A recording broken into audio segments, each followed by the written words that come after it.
up to the boys. Fox and Shane, set your minds free, no locks and chains. Do what you love, roll the dice. 50-50, we call it ice. Look at the penny town red. Can't let that shit down in my head, war gaming. Hey, what's going on, guys? Welcome to Hobby Homies. We are your weekly tabletop podcast. I'm Shane. As always, chilling with Fox. Howdy. And of course, we have Churchy. Howdy. He has no Churchy cam today. Today, Thank goodness. Thank goodness. That we did that based on YouTube's demand for lack of Churchy cam. Well, we've had more demand for more Churchy cam, but let's just ignore those requests. Yeah, that's it. We need to save on electricity. It's 13 cents a session to have Churchy's face visible. I tried, but I pressed the button and it didn't go in, so I thought... We'll cut it off at the source. Give it the old. Today, we are talking about one-page rules' space battle game Warfleets. Warfleets, FTL. FTL. I think FTL stands for faster than light. I would assume so, although my ships today were very slow. Yeah. So maybe it applies to all other ships and not yours. I'm not sure though. Yeah, so we've talked about one-page rules broadly as a whole many times. Many times. Typically, we're talking about Grimdark Future when we do though. Yep. This or Hexamex. Hexamex. Hexamech? Mecha Hex. We're still not sure. Obviously, haven't. It changes every week. Yeah, Call it what you they will. change it. They do. Yeah. I swear they do. It's not on Mandela us. effect. And this one is their mass space fleet battles version of themselves. Yep. So it follows many principles. I think originally a lot of the core games of one-page rules were taken from Games Workshop games. Yeah, they were inspired by Alternate ways to play those complex, dense games. Think Battlefleet Gothic for those familiar. Yeah, with it. which I'm not super. I mean, we played Battlefleet Gothic once, and it had a lot more, I feel like, going on. There was blast tokens and all kinds of like residual things, like torpedoes would last for multiple turns. Yeah. Which I think could be easily added to And could well be in their extended rules, because like all one-page rules games, Warfleets has like the basic version. Yeah, the literal one page of rules. Yeah, or 3 in this case, but yeah. One double-sided plus an extra if you're feeling lucky. But then, of course, they've got their expanded rules. Oh, for those watching as well, you may see our friend Shire have followed us into the cold, dark void of space. He's out there. He's persistent. We'll give him that. He's persistent. You can almost hear him. But no one can hear him scream. Memes, dude. So we played. This is our second game playing FTL. Now, immediately it was very familiar to Mecha Hex. Yeah, I was gonna ask because a lot of the things when I was looking at this game, I was like, I feel like this is how Shane described Mecha Hex. Yeah. So if you've seen our episode on that, you know how to play this game. Really, but the beauty of it is, to me, it didn't feel like we were playing Mecha Hex. Sure. It felt like it's its own game, although had very similar mechanics as far as upgrades and rolling to hit and to do damage and stuff like that.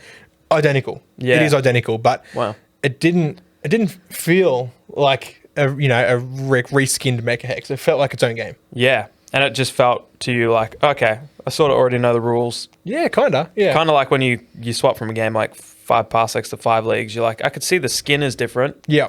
But like the core of the rules are familiar to me. 40k to Age of Sigma. Yeah. You know? Yeah. It gets that same vibe. Yep. Yeah, that's cool. I thought that would be the case because it uses that same core damage system, which is like you have upgrades on your ship, and those upgrades have squares. Yep. Values. Yep. And you first damage your upgrades one by one until all upgrades are offline. Then your ship's destroyed. Then your ship's dead. Yeah. Which I like. That's a really cool system. I think it is cool too. And like I was kind of thinking like, oh man, like if you were just to have a ship like the Squadrons, for example, with only one upgrade, which 3 points. Yeah. It's like, is that enough? It's like, what if they had a 4th point as like to kill it? But I'm like, well, what's the point? Yeah. What's the point of having that ship with no upgrades, which in turn means no weapons? Yeah. Basically. Yeah. And I'm like, no, I think it's fine. And upgrades are free too. Like they're baked into the cost of the thing. Similar if you've played what's the game? 40K? 40K, yep. And you're using the power rules, not the points. Yeah. Not the granularized points. Yep. Where it's like, hey, it's 5 power for this unit, no matter what you take. You can kit it with whatever you like. Yeah, it's kind of like that. Yeah. It's like you pay 60 points for a ship and you can have up to 3 upgrades. Again, same as Mech Hex, you're paying 60 points for that medium ship or whatever size it is. And maybe you've got 4 upgrade slots or 3 upgrade slots, and you can give it a combination of weapons or armor or equipment like shield generators and all kinds of stuff like that. Like I was playing around with the list builder, and I thought, I was noticing it. I'm like, okay, let's go with the bigger ship. Cool, 100 points. Yeah. And I'm like, this gun, armor, know, and I'm like, oh, it's still only 100 points. Yeah. I'm like, okay, cool. You can kit them out to be like very offensive, like glass cannons. Yeah. Or you can have them as like super defensive and just turtle your way to victory. It's cool too because a lot of the all the upgrades, some have passive effects that just affect your ship or like weapons. You can upgrade them and give them you could give them 3 to 4 weapons. Yep. And like you said, make them a bit of a glass cannon, so it's all offensive. Although those weapons, and when you take damage, you kind of get the tactical enjoyment of choosing which upgrade you want to destroy first. Yeah. Although I did notice some sorry to cut you off, some very cool rules. With this episode. You take it from here? I got it, dude. Let's talk one page rules. We'll get Shire in here. Open the airlock. Yeah. No. What was I saying? I don't know, you cut me off or something. I've lost track. Can't remember. Upgrades damage, you can choose. Yes, that's right. Unless you have, there are some special rules where your opponent can choose which upgrades take damage. Oh, that's cool. What was it called? I think there are special rules called Fragile, and there's like one particular army faction, which all their ships have that, but they have better speed or like they're stealthier or something like that. There's like different pre-made factions you can choose from, which unfortunately they don't mirror Grimdark Future. Okay. I would have loved to see a Grimdark Future version, of Warfleets where there's like Battle Brothers ships and Imperial Navy ships and stuff like that. Jackal ships, exactly. Yeah. Under Robot Legion ships, but like that's true. He's lost his spacesuit. He's naked and he's in the ship because the airlock opened. Get out of here, tiny Shire. But they got their own factions, and there are there is a way to choose like just what they call common, which it means you can make your own. You can homebrew your own fleet and your own faction, and then just add rules for that. The really cool. I feel like this particular rule set for one-page rules, Warfleets FTL, faster than light. It kind of captures the best part about this game, right? Because or this system, and it's a game like Warfleets is probably not anyone's main game. No. Usually for your main game, you have something that's got a lot of depth to it, something that the replayability is super high. Yeah. When you play a game like this, you want to have it different every time, go through, make your army, have it like nice and seamless, intuitive, change up your tactics without having to re-equip your actual physical models, cut things off, re-glue things, magnetize. Yeah, all that. Yeah. You just want to take the same, and basically the way that it works out what these ships are is it just goes, is it a squadron? Is it a small? Is it a medium? Is it a large? Yep. And if you have something that's that same form factor, what you actually equip to it is just, there's no WYSIWYG in this. No. It's make your list however you want. Print their amazing files. They've got, what factions have they got? Common, like you said, which is just an excuse to put in whatever you want. Yeah. So you can find ships from any IP or whatever you want to use. Yeah, what were you looking at before, Rory? What ships were you looking at? Elite Dangerous. So that'd be sweet, and you just run them as common, or not that it really matters. You could, if you liked the rule sets for any of the others. Oh yeah, absolutely. You just say these are Empire. You know, so there's Empire, Alliance, Marauders, Nomads, Pregnators, something like that, and Xenos. I'm sure they'll add many more. The files are awesome to print, but it's miniature agnostic. You just download their free rules, use their awesome free list builder. Throw some stuff on the table, print up some asteroids. Yeah, it's so away good. You go. Yeah, play it on a 6x4 table. You just use like we've been using a black sheet. Fox printed up a bunch of asteroids, which looks sweet as is. You know, they're just a grey filament FDM. Yeah, that's right. I just printed them up just to have them for this little game that we're playing. And I was telling Churchy last week how it's crazy because all that stuff on the table you could print up in a week. Yep. So it's great that on Monday you could be like, hey, you want to play some Warfleets this weekend? I mean, we don't have anything. Yeah. But if you have the necessary printers and all the STLs, which, because I'm a Patreon of One Page Rules, check them out, support them. They'll give you rules. You can play this, like they have printouts.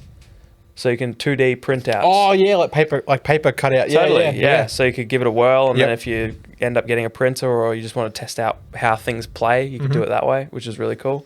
So check out their Patronian. Yes. We get 10%. No, we don't. No, we don't. We do get stuff if you go to... Actually, can you buy their books on Drive-Thru RPG? Yeah, you can. Yeah. Absolutely you can. Like they're $5 each for their core rule books, I think, off the top of my head. Yeah. So you can use our affiliate link in the description. Yeah, in fact, don't sign up to the Patreon. Stuff that. What do you need that for? You can give us money for free. Yeah. It won't cost you a cent. Well, I mean, but it roughly costs you $5. Yeah, but I mean, it doesn't cost us anything. No. So that's good. Wargame Vault, give us the money. Yeah. It's not much. It's not much. Helps us buy this shit, you know? Yeah, buy more ships. So it is very cool. And yeah, the files they have are awesome. I can't wait to paint up those ships. Yeah. And so they recommend playing at about twice the size that we played. Actually, they say play 300 points, which is the size we played. Yep. I don't know how many ships we had each, probably 3 or 4 we played each. a 4-player game, 2v2. Yeah, it was good fun. So yeah, it would have been like, maybe 4 ships each and 3 squadrons. Yeah. For 300 points a side, which is pretty good. Yeah, and they say play it sort of roughly double. At least the people in the Discord said 500 to 600 points is what they'd been doing. Yep. But I mean, you could go any size you want. I reckon that game would be awesome. I love the way the squadrons work. They can really only they engage with each other and get caught in these little dogfights. Yeah. But maybe do a bombing run on a bigger ship or something like that. Yeah, exactly. And so the way this game was going is it's the first time in these more simple rule sets where I've felt you've had to do things like screening. Yeah. And zoning. Yep. And me and Churchy were doing a bit of that at the start because we had the squadrons. Yep. His were trying to get mine locked up in dogfights with his. Yep. So that I couldn't do bombing runs on the ship. Yeah. It was very cool. It was very flavorful. Would you have found what we played, which was the like you said, the bare bones of Warfleets, to be more? Did you get more enjoyment out of it than Grimdark Future? Oh, I'll always love the traditional sci-fi war game that is 40k light. Yeah. I think I do love that maybe as much. Okay. I think I want something a little bit different these days. Yep. I want to be able to play a nice, easy Grimdark Future, but I also want to change it up, and this is just a nice... I did really enjoy this. I found this better than, say, Mantic Armada. Yeah. And other games where... Even Battlefleet Gothic. Yeah. Kind of like this a little bit better, just because maybe it is because it's simple and whatever. Battlefleet Gothic...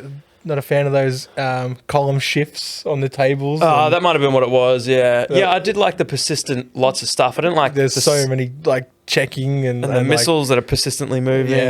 Yeah, which is pretty cool. Yeah. And it definitely suits the type of player. I know people love that game. Yeah, the Facebook group on that game is nuts.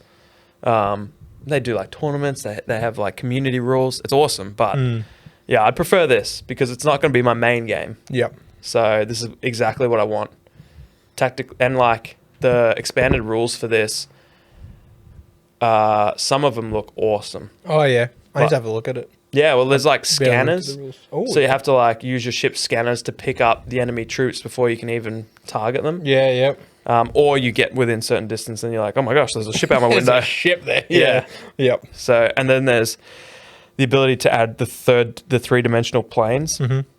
So different orbital levels. Okay, that's cool. Sort of I guess, Aeronautica Imperialis, how it's you're at altitude 2 or 3 or 4, and if you're 4, you can shoot 3, but not 2. Yep. Keep ruining my microphone. Stop using my hands. I don't know what to do with my hands. So I do I liked some of those rules, which is really cool. I think a little bit more different. We basically just had line of sight movement blocking terrain. Yeah, we didn't really... kind of just ignored terrain. Just like you said, it was just basically you can't move past it. It kind of was just a nuisance at times. Yeah. I found it was annoying to start with because where the objectives were placed, they were sort of behind the terrain that was on our deployment side. Yeah. So like, Yeah. an objective that would be easier to grab would be the one in your opponent's side, you know, because you kind of would have to maneuver around the terrain Yeah, it's how I designed to it. try. Yeah, I was like, clever. I was like, I want to force people to go through their opponents. Yep. And then have that forced choice of like, do I go for that objective or do I fight? get good angles? Yeah. So that's another. I mean, I'm sure they have better missions and objectives in the expanded rules too, but they just have pretty bland and pretty boring ones, I would say, in the basic rules. But And that's what it kind of is. It's kind of like just a rule to get you playing where you're doing something, not just killing each other. yeah, for sure. Yeah. And it does Yeah. a good job of that, at least, like Yeah. introducing objectives, because I imagine maybe a lot of people that are introduced to this game would just get caught up dogfighting because they're Yeah, like, yeah. maybe it's their It one is of a their lot of first. fun, though. Yeah, it is. Yeah, and we mostly just did that. I Yeah. feel like the objectives were just like, oh, if it's on my way to killing each other, then we'll have a snag. If it's on the way, we'll stop. Yeah. If it's got drive through, can Yeah. we stop for objective? No. We have objective at home. Yeah, we have objective at home. The objective at home. That's 1 point. Not D3. Yeah, not D3. Yeah. Well, it was a fun little mission that what you made. Like, you know, 5 objectives on the table, all 4 of us fighting for them. Yeah. I think it was cool. Yeah, and then the wild card of rolling D3 at the end Yeah. for each one you pick up. Yeah. I was like, we're gonna pick up, one team's gonna pick up 1, the other's gonna pick up 3. Yep. And it's gonna be a draw. Yeah. Yep. And that almost happened. Nearly. So, I do love it. I did really enjoy that, because a big problem I have with these type of games, X-Wing, Armada, like Mantic Armada, I kind of feel like is the same. Whether you're in the water or in space, Yeah. you're on a 2-dimensional plane. And it feels very 2-dimensional. It feels flat. Yeah. Even if you had different orbital levels, it's just Yep. more bookkeeping Yep. to determine how difficult things are to hit. Doesn't feel as immersive as war games where you've got like full-scale army infantry style war games. Yeah. Where you've got, I guess, levels where you can physically climb your models Yeah. up to and hide behind ruins, trees or and up hills and stuff like that. yeah. Yeah. I But- feel... Sorry. No. you continue. No. Continue. No. All right. I I'm feel done. like aircraft in those kind of games, though, still feels 2D. Yeah, I agree. Yeah. Yeah. Exactly. I agree. Even if you do, have the different levels that you can be on, Yeah. it does all just feel 2D. I don't know how to solve that issue. Sticks. So, like, you change your ship to be, like, height 1, Oh, you meant those kind of sticks. high stick. I just imagine you bringing in a bunch of sticks, dropping it on the table and being like, this is terrain. Solved. Problem solved. Like, Boom, sticks. we joked about it last time we played, but, like, imagine, like, you've got, like, sticks that maybe, like, 3 inches, 6 inches, 9 inches, whatever. Yeah. And it's, like, you've got, you know, like, height, like, 1, 2, 3, and then you can, like, swap your ships out and put, like, on, so that physically high on the table. But then, like, you knock them over, so you have to have, like, magnets everywhere or something. I don't know, I'm just... Magnets talking everywhere. Yeah, everywhere. shit. One big sheet of metal is Yeah. the table. So, and then like it's negatively, like, so it's positive, negative. So like the ship will just like kind of like just hover until you catch why it. not? Let's over-engineer it while we Yeah. may as well. That's cool. Yeah, I think potentially physically seeing them at different planes would feel a lot cooler than saying this is orbital level 2 Yeah. and this is orbital level 4. Yeah. But Use your imagination. it adds complexity and difficulty and all that sort of stuff. And Yeah, but maybe why not? I would be True, we could curious try it. if you figure, because like you could get to eye level Yep. with your ship and you could see all the different ships that are actually physically on your, and it wouldn't have That'd to be be much. pretty cool. Be like 1, 3, 5. Yeah. Yep. Yeah. Doesn't have to be 9, like No. you disgustingly suggested. 9 inches. Can you imagine that? That's a girthy boy that you're is. talking about. It's one long boy. You're putting a ship on that long boy. Yep. Far out. That'd be awesome. Yeah. But then what happens when you want to change? You just like take the ship Okay, off. no, it's a trash idea. Yeah. I told you it's garbage. Yeah, you did. Didn't You deny it for a forewarned me. second. I was just taking a while to catch up to you though. Yeah. Yeah, so I don't know how to solve that aspect of it. Maybe better terrain to make it feel more immersive. Like I feel like some 3D terrain, not like your asteroids are great, but they are just flat printed on the tabletop. Yeah, they're half. If you imagine Yeah. like a ball that's been cut in half, That's them. that's them. Cut in half balls. Cut in half balls. But like if you had like terrain on bases on sticks, Yeah, like what Ollie like had 1 when we inch, played. and 3 inch, and 9 inch size sticks. Yeah. Or smaller, like something reasonable. What's with this 9 inches, dude? It's the size of a water bottle. Caught up on it. Yeah, got the number in your head. Yeah. Did Ollie have that? Like some sticks and He some did. yeah, so that was cool. He used like foam, like styrofoam balls from like Spotlight or a craft store. Yeah. And just like chipped them all up and made them look like That's asteroids. light enough to, and you can make like real small thin ones because you want stuff that you can kind of like, or you'd put those on the ground and make it difficult terrain so you can move through it. Yeah. It's just going to give you some turbulence. Maybe it slows you down, or you take a dangerous terrain test or something like that. Yeah, exactly. And it's got rules for all that terrain. Yeah, so maybe more like Coven never came up. No, we kind of ignored, like, we chose not to use it really. True, yeah. And like, to be fair, the middle was kind of light on cover, but like, we just sort of, and that's like the thing with these, when we play a new game, we generally ignore one rule. Sometimes it's morale. Sometimes it's cover. Sometimes it's a 5-up save on your 5-up. Yeah. Feel no pain save. Yeah. Yeah, that's true. We did just play the core of the game, the real basic. So, but I did love it. I think it is my second equal first favorite one-page rule system. Right. So, of the two that I've played, it's second. So it's last. Yeah, it's last. It's basically it's last. my least favorite that I've played. Yeah. Yeah.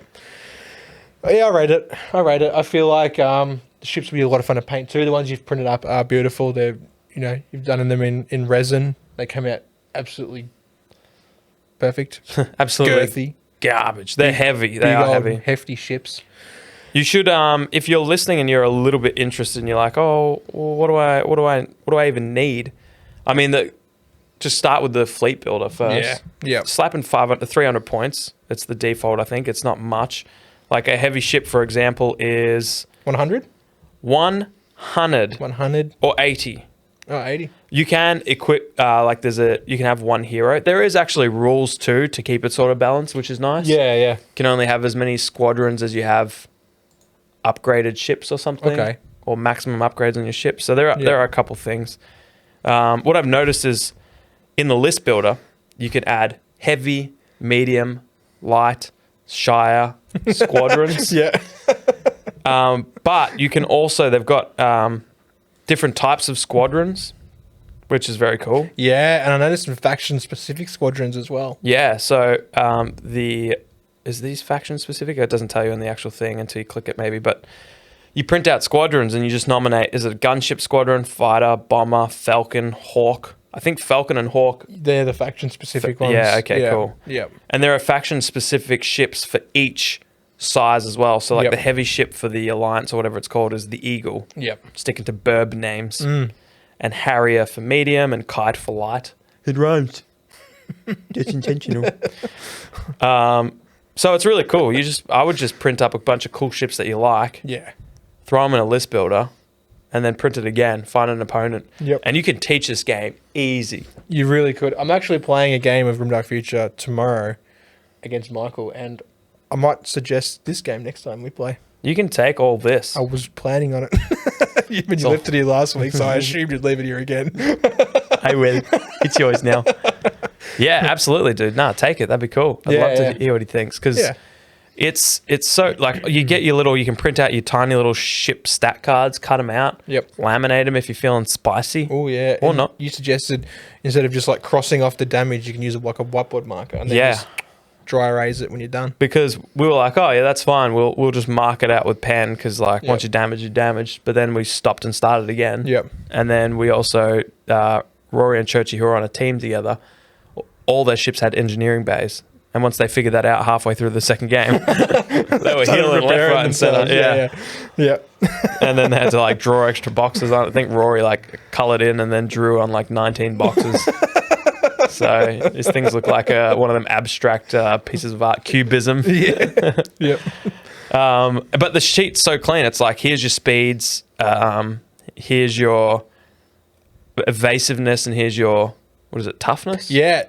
Identical to Mecha Hex. Is it really? Yeah, there you go. Is. Yeah. I think it's even called the same thing, evasion and toughness or something like that. So is Mecha Hex the same? Like when I try and shoot your mech and or ship in this game, I'm rolling higher than your evasion in that game as well? Yep. Yeah, there you go. And same system, basically. And then the same when you're trying to like save or block the hit, you're rolling on your own toughness. Yeah, that's cool. Yeah.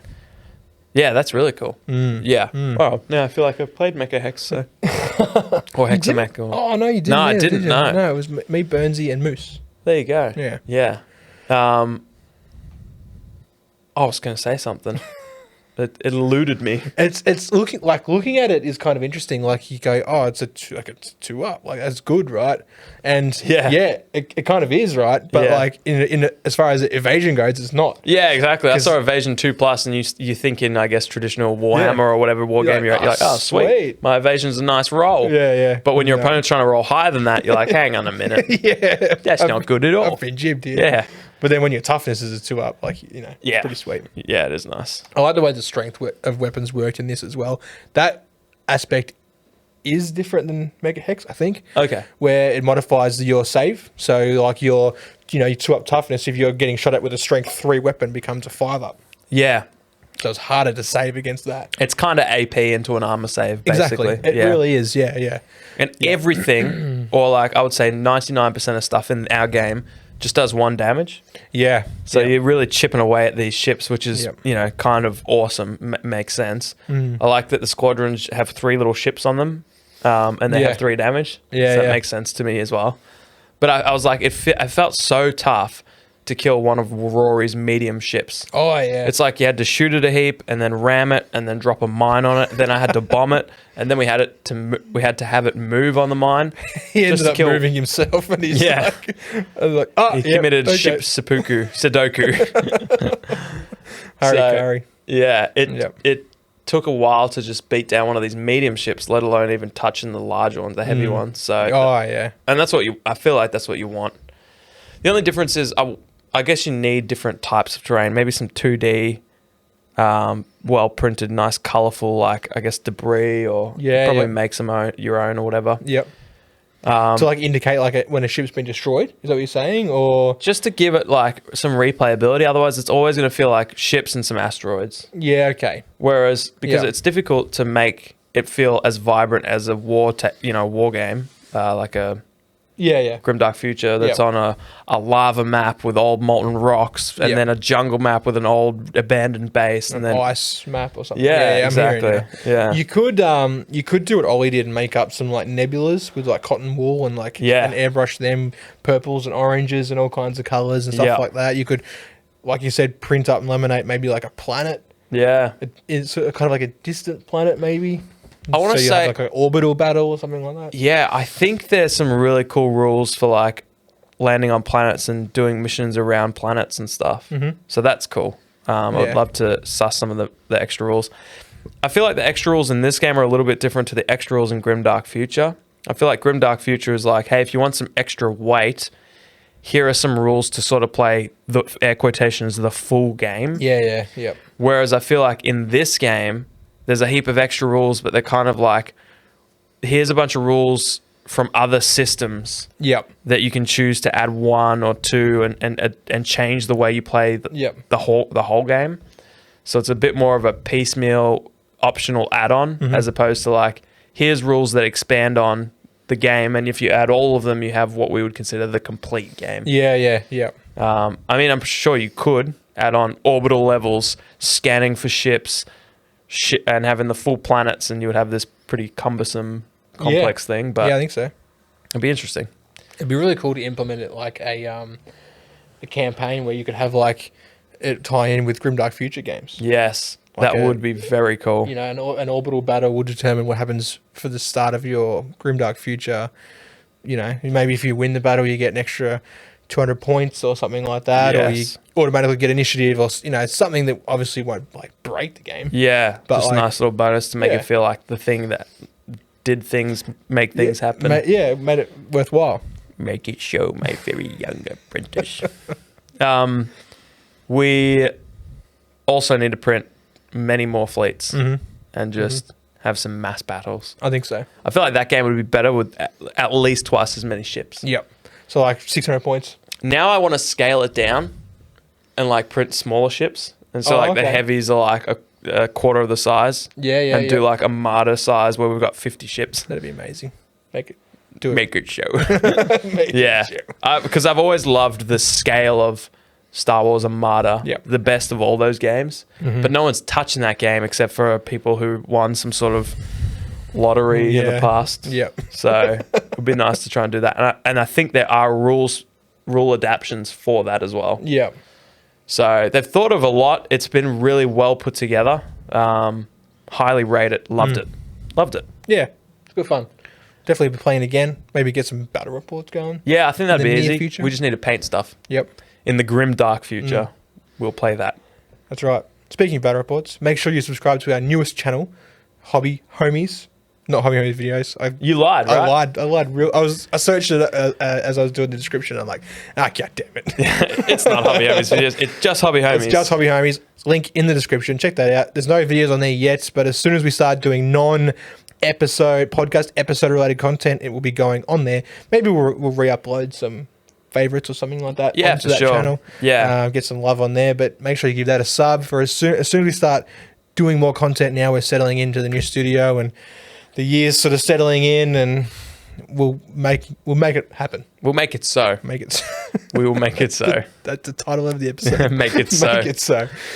Yeah, that's it. Go give it a sub so that when we start dropping the content, you don't have to find out weeks later and be like, oh, there's that battle report I would have liked to know about. Well, go sub, because the only thing on this channel from henceforth is our podcast episodes. Yeah, and Beers and Banner.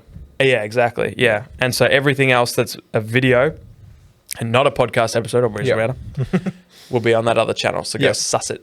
Pretty please. Go give us sub a loony.